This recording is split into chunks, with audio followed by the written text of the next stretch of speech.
ঘরোয়া রান্নার রেসিপিতে সকলকে জানাই স্বাগত। সকল বন্ধুরা নিশ্চয়ই আমার ভালো আছেন, সুস্থ আছেন। আজ আমি আমসত্ত্বর রেসিপি নিয়ে চলে এসেছি। কিভাবে আমসত্ত্বটা বানাই দেখতে থাকুন আর সাথে থাকুন। আমি এখানে দুটো আম কেটে নিয়েছি। এবার এই আমের শাঁসগুলো সব বের করে নেব। আপনারা যে কোনোভাবে আমের শাঁসগুলো বের করে নিতে পারেন। আমি এইভাবে আমের শাঁসগুলো সব বের করে নিচ্ছি।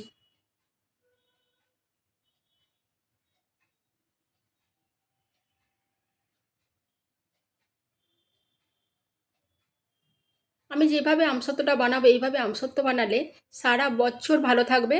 আর যখন খুশি আপনারা মানে খেতে পারবেন, চাটনিতে ব্যবহার করতে পারবেন। টমেটোর চাটনিতে তো আমসত্ত্ব দিলে খুবই ভালো হয়, খেজুর আমসত্ত্ব দিয়ে করা হয়। তো এটা আমি খুব এবার আমার আমগুলো থেকে সব বার করে নিয়েছি। আমের শাঁসগুলো খোলাগুলো ফেলে দিলাম। এবার এটা ভালো করে আমি একটা পেস্ট বানিয়ে নেব। ঠিক এইরকম ঘন হয়েছে। এতে আমি কোনো জল ব্যবহার করব না। এবার আমি চিনি 150 গ্রামের মতো নিয়েছি, সেটাও আমি গুঁড়ো করে নেব।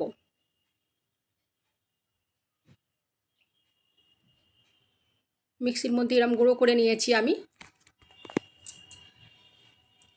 আপনারা শিলনোড়াতেও গুঁড়ো করে নিতে পারেন। এবার একটা কড়া বসিয়ে দিয়েছি, কড়ার মধ্যে আমি আমের কাতটা ঢেলে দিলাম। এখন বেশ ভালো করে আমের পিউরিটা খুব ভালো করে নাড়াচাড়া করে নেব। এইভাবে অনবরত খুন্তি দিয়ে নাড়তে হবে, নাহলে তলায় লেগে যেতে পারে।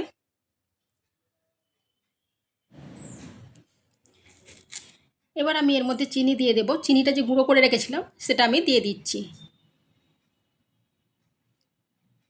চিনিটা দিয়ে ভালো করে আমি এখন মিশিয়ে নেব।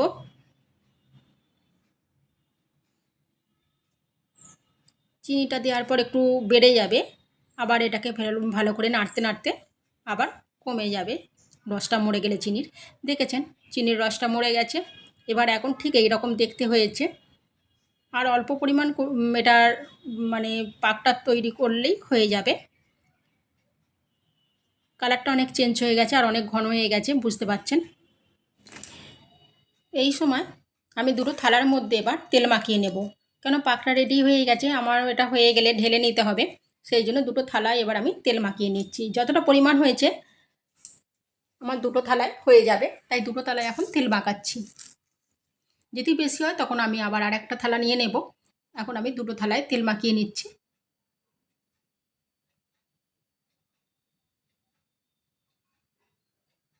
দুটো থালায় বেশ ভালো করে আমি এখন তেল মাখিয়ে নিয়েছি। এবার আমসত্ত্বের পাকটা রেডি হয়ে গেছে অনেকটাই। এবার আমি এর মধ্যে দিয়ে দেব 1 চামচ মরিচের গুঁড়ো। খুব সুন্দর ঘন হচ্ছে, বুঝতে পারছেন।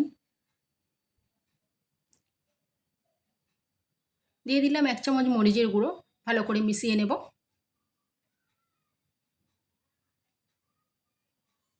আর দিয়ে দেব 1/2 চামচ বিট লবণ।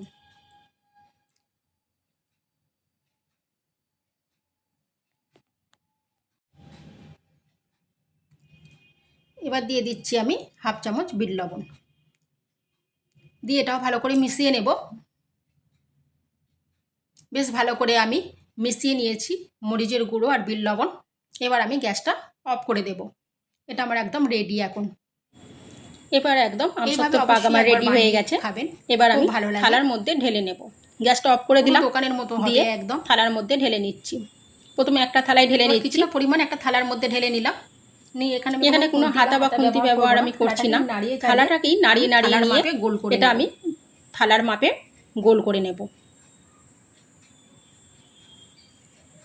ঠিক এইভাবে আমি থালার মাপে গোল করে নিচ্ছি। দেখতে পাচ্ছেন আমসত্ত্বর পাকটা খুব সুন্দর হয়েছে। একটা থালা আমার রেডি হয়ে গেল, আর এবার আরেকটা থালা ভালো হয়েছে। আমি একটা থালা রেডি করে নিলাম, আর একটা থালার মধ্যে ঢেলে নিচ্ছি বাকিটা।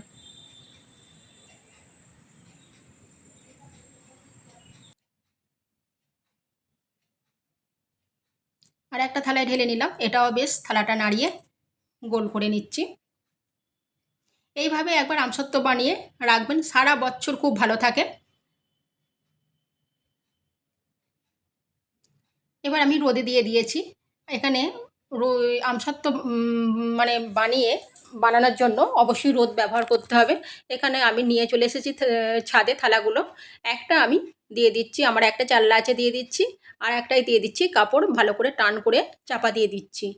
কেননা ছাদের মধ্যে থাকবে, সবসময় তো ছাদে থাকতে পারবো না, পোকামাকড় পাখি সব রকমই থাকে। তো সেই জন্য এইভাবে চাপা দিয়ে আমি 3 দিন ধরে শুকিয়ে নিয়েছি। ঠিক এইরকম শুকনোটা হয়েছে। আমি 3 দিন রোদ ব্যবহার করেছি। এখন যা রোদের তেজ ছিল, তো আমার 3 দিনেই হয়ে গেছে। খুব সুন্দর একদম ভালো করে বসে গেছে দেখুন। এইভাবে এবার আমি তুলে নিচ্ছি। কত সুন্দর উঠে গেল বুঝতে পারছেন। যদি তেল না মাখানো থাকতো থালার মধ্যে তাহলে কিন্তু এটা উঠতো না। সেই জন্যই তেলটা মাখিয়ে নেওয়া হয়েছিল থালার মধ্যে। আমি এইভাবে প্রতি বছরই বানিয়ে রাখি আর সারা বছর চলে যায়। এবার আমি এটা ছুরির সাহায্যে এইভাবে কেটে নেব। আপনারা আপনাদের পছন্দ মতো কেটে নেবেন। আমি এইভাবে কেটে নিচ্ছি। প্রথমে একটা থালা ঠিক এইভাবে কেটে নিচ্ছি।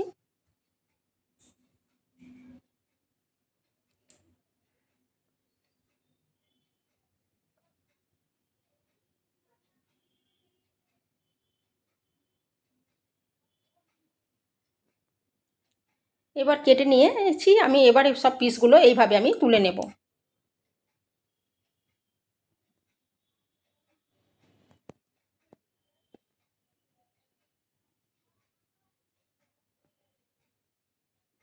দোকানে এরকমভাবেই পিস করে বিক্রি হয়, অনেকগুলো একসাথে নিয়ে আর পেপারের মধ্যে করে পিন করে দেয়।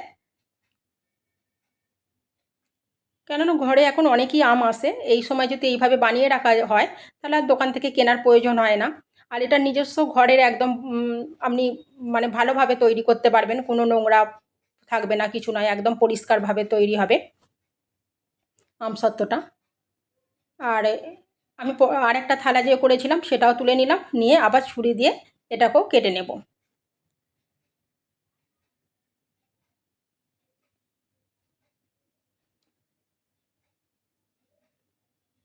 এটা ঠিক এইভাবে কেটে নিলাম, নিয়ে এটা রোলের মতন করে আমি পাকিয়ে নেব। কত তাড়াতাড়ি হয়ে যাচ্ছে বুঝতে পারছেন। শুধুমাত্র থালার মধ্যে তেল দেওয়া ছিল বলেই এত সুন্দর সম্ভব হয়েছে। এইভাবে যে দোকানে সব বিক্রি হয়, যদি আপনারা এগুলো পেপার দিয়েও আটকে নিতে পারেন বা একটা টিফিন বক্সের মধ্যে রেখে দেবেন। আমি প্লাস্টিক বক্সের মধ্যে ফ্রিজে রেখে দিই। আর এই লজেন্স বিক্রি হয় এইভাবে ছোট্ট করে কেটে নিয়ে, আর প্যাকেটে দুদিকটা মুড়ে দিলেই লজেন্সের মতন এগুলোও বিক্রি হয়, আমসত্ত্বের লজেন্স হয়। আপনারা আপনাদের ইচ্ছা মতো আমসত্ত্ব বানিয়ে এইভাবে সব কেটে নেবেন, যেমন খুশিভাবে কাটতে পারেন। আজ তাহলে আসি। ভালো থাকবেন, সুস্থ থাকবেন, সাবধানে থাকবেন।